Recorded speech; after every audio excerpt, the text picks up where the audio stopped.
নিজের কাজ সোশ্যাল মিডিয়াতে আনার আইডিয়া কিভাবে আসলো? সোশ্যাল মিডিয়াতে এইভাবে আসার প্ল্যান ছিল না। এর পেছনে একটা গল্প আছে। সেটা হচ্ছে আমি যখন সুইডেনে পড়তে আসি তখন আমি দেখলাম যে আমাদের পড়াশোনাটা অনেকটাই ডিফারেন্ট তুলনামূলক আমি আগে যেভাবে পড়াশোনা করেছি দেশে। তো আমাদের আসলে সুইডেনে আমার প্রোগ্রামে বেশিরভাগই পড়ানো হতো হচ্ছে রিসার্চ আর্টিকেল বেসড পড়াশোনা। অনেক সময় এরকম হতো যে আমাদের একটা আর্টিকেল পড়তে দিল, পড়তে দিয়ে বলল যে এইটাই হচ্ছে তোমার এইটার উপরে তোমাদের পরীক্ষা হবে বা এটা প্রেজেন্ট করলে সেটার উপরে মার্কিং হবে, অনেকটা ওই রকম। তো প্রায় সব পড়াশোনায় ছিল হচ্ছে রিসার্চ ফোকাসড, কারণ ওই প্রোগ্রাম থেকে যারা বের হবে এদের একটা বড় অংশ, সম্ভবত সব থেকে বড় অংশ গবেষক হবে। এইটা হচ্ছে ওই প্রোগ্রামের টার্গেট।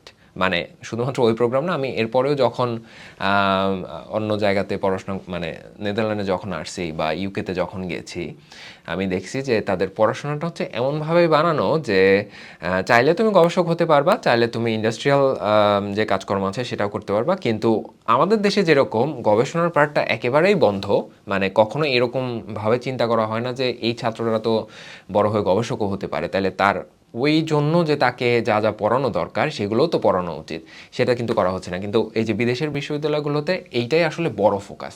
তো যার জন্য পড়াশোনা হচ্ছে রিসার্চ আর্টিকেল নির্ভর।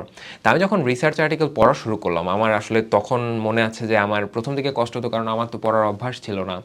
তো তারপরে যখন আস্তে আস্তে আস্তে আস্তে বুঝতে শুরু করলাম, তখন দেখলাম যে ব্যাপারটা ইন্টারেস্টিং। ব্যাপারটা হচ্ছে কি, যে একটা রিসার্চ আর্টিকেল মানে হচ্ছে একটা গল্প, একটা ইনভেস্টিগেশনের গল্প।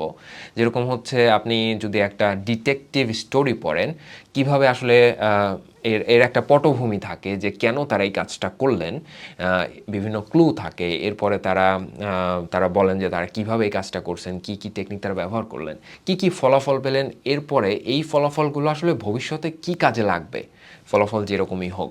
তো এই বিষয়গুলি আসলে পড়তে পড়তে ভালো লাগা শুরু হয়। তা আমি তখন বুঝতে পারলাম যে আমি আসলে মানে ডিটেকটিভ আমিও হতে চাই, মানে আমিও গবেষক হতে চাই।